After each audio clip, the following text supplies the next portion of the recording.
മുത്തേ റൂമിൽ നിന്ന് ഇറങ്ങി ഷോപ്പിക്ക് പോകാൻ വേണ്ടിയിട്ടുള്ള കാട്ടിക്കൂട്ടിലായി കണ്ടത്. അപ്പൊ ഷോപ്പിക്ക് പോകാൻ വേണ്ടിട്ട് ഇങ്ങനെ നടക്കുമ്പോഴാണ് കണ്ണിൽ എന്തോ കുടുങ്ങി. അങ്ങനെ ഷോപ്പിന്റെ അവിടെ എത്തിയപ്പോ നമ്മളെ ഹോട്ടലിന്റെ അവിടെ എന്തൊക്കെ ചാക്കളൊക്കെ കാണുന്നുണ്ട്. അപ്പൊ നോക്കുമ്പോഴാണ് പണിയാളാണ് അവിടെ, എണ്ണക്കടിക്കൂട് മാറ്റാണ്.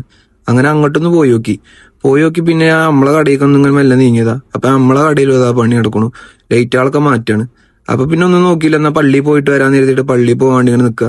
അങ്ങനെ പോകുമ്പോഴാണ് ഇതും കാരണം 3-4 ദിവസം നിർത്തി വെച്ചിരുന്ന ഇഫ്താർ കിറ്റ് വീണ്ടും തുടങ്ങിയിരിക്കണു. ആൾക്കാർ ഇതൊക്കെ അറിയണ്ട അവിടെ ഫുള്ള് പിന്നെയും തിരക്കും. അങ്ങനെ ഞാൻ പള്ളിന്റെ ഉള്ളിൽ കയറി നിസ്കരിച്ചാൻ വേണ്ടി നിന്നു. ജമാഅത്ത് കഴിഞ്ഞ് നിന്നിട്ട് ഞാൻ അപ്പുറത്ത് പോയി സൈഡിൽ നിസ്കരിച്ചു. അത് കണ്ടത് അവിടെ പെരും മടി. എന്താ സംഭവം നോക്കിയപ്പോ അയാൾ എന്തൊക്കെ പറയുന്നുണ്ട്.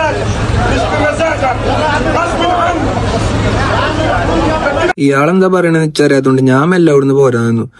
അപ്പൊക്കെ ആൾക്കാരൊക്കെ കൂടി ഇഫ്താർ കിറ്റിന് വലിയൊരു വരിയായി. അപ്പൊ ഞാൻ ക്യൂലൊന്നും നിൽക്കാൻ നിന്നില്ല.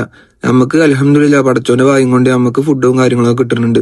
അപ്പൊ എന്ത് ചെയ്തു, നേരെ ഷോപ്പ് കടന്നു. ഷോപ്പിലെത്തിയപ്പോ കുറെ പണികളൊക്കെ കഴിഞ്ഞുകൂണു. ഫുള്ള് ലൈറ്റും കാര്യങ്ങളൊക്കെ വെച്ച് ഉഷാറാക്കി.